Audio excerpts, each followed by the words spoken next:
I was really impacted, especially by those coaches that are at the highest level who allowed me into their locker rooms and into their organizations by their levels of self-awareness and just really a very, if I could describe it this way, raw sincerity about the way they communicated with people, a thoughtfulness in the way that they led that was super impactful. And you feel like maybe you're doing some of those things as a leader, and then you see it on someone else, and you go, "Man, I can get better." That's an area that that's kind of what I want leadership to look like on me. And then the other thing was, I think, just a tireless work ethic. A tireless work ethic of understanding how to be efficient with your time, but also maximize your time. Because, as I mentioned, we compete in the best women's basketball conference in the country. Everybody's working hard. We've got to find ways to work harder.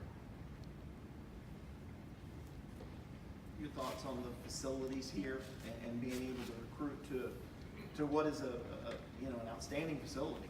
It's a beautiful facility. I'm glad you said that. I was really, when I came in on my interview and had my tour, just blown away. There's this building which was built and constructed and planned for just basketball. Amazing, absolutely amazing. From the locker room space to obviously where we get to compete. And I love that our setup right now is for graduation, as a reminder of, some of the things that are in your future, because I think that's really important to tie those two things together. But facilities here are second to none, from academics and the academic support to student life and dorms. But this building right here is jackpot. Coach, I'm sorry, go ahead. As far as time goes, do you kind of have a timeline set for what you want to achieve in a certain amount of time, or are you just going for it all at once? Well, I mentioned earlier the small wins. We're going to chase and fight for those small wins every single day. And I think success is a very vague term, but we're going to have success early. Will that mean X amount of wins or this, that, or the other? That's really hard to define at this point. But small wins, we're going to rack up a lot of those as quickly as we possibly can. Coach, what did you learn at Florida that can help you here now and try to turn this program around and get it back to where it used to be? I was given a tremendous opportunity at Florida, and when I began there as the head coach, the program was in a similar position as this one is, and that hadn't won quite as many games as they had hoped to, and wanted to return to postseason. And so I learned a lot of really valuable lessons through that process. Certainly some of those lessons I got it right, and some of those lessons I get a chance to do it over and do it better than I did the second time.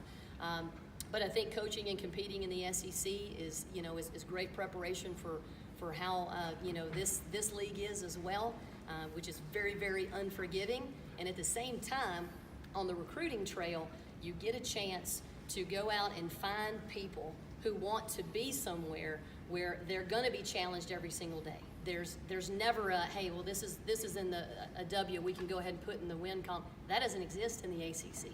So those challenges and those opportunities, I think I've experienced to a certain degree already, and we'll definitely have a lot of carryover in that regard. You mentioned the SEC. What kind of challenges is it having South Carolina right down the road? And then do you have a relationship with Dawn Staley from your time? I do have a relationship with Dawn, and I tell you, I have a tremendous amount of respect for her and what she's done there, and I think the biggest asset for us is that program has shone a light on our state. That success at the highest level in women's basketball can occur right here. I think it's a fantastic rivalry, and I love those rivalries. That's what makes college sport special. We certainly know we have a lot of work to do. We've got some catching up to do. And we talked about work ethic. We've talked about a lot of different things today. But we're excited for those battles that we're going to have with South Carolina.